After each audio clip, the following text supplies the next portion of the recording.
Mister middle class movie review.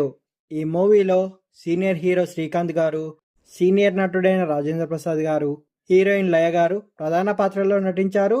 ఈ movie ఎలా ఉందో ఈ రివ్యూలో చూద్దాం రండి.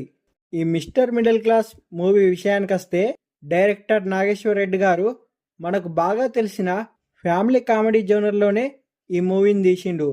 ఫస్ట్ హాఫ్లో మిడిల్ క్లాస్ కుటుంబాలు ఎదుర్కొనే సమస్యల్ని చాలా సహజంగా చూపెట్టిండు. అంతేకాదు ప్రస్తుతం కూడా వేలాది కుటుంబాలు ఎదుర్కొంటున్న ఆర్థిక ఇబ్బందులు, బ్యాంక్ లోన్లు, ఈఎంఐలు, పిల్లల ఫీజుల వంటి కనెక్ట్ అయ్యే సీన్స్ ఈ మూవీలో ఉన్నాయి.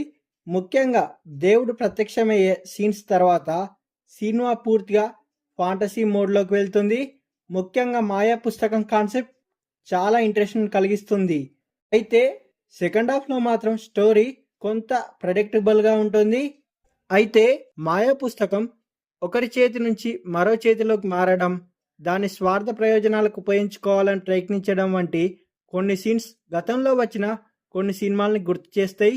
అయినప్పటికీ ఈ మూవీలోని కామెడీ, ఎమోషన్స్ మనల్ని ఎంగేజ్ చేసే విధంగా ఉన్నాయి. ముఖ్యంగా ఈ మూవీలో దేవుడు ప్రత్యక్షమయ్యే విజువల్స్ ఆకట్టుకుంటాయి. బ్యాక్గ్రౌండ్ మ్యూజిక్ కూడా స్టోరీకి తగ్గట్టుగా ఉంది. అయితే గ్రాఫిక్స్ విషయంలో ఇంకాస్త కేర్ తీసుకుంటే సినిమా మరింత బాగుండేది.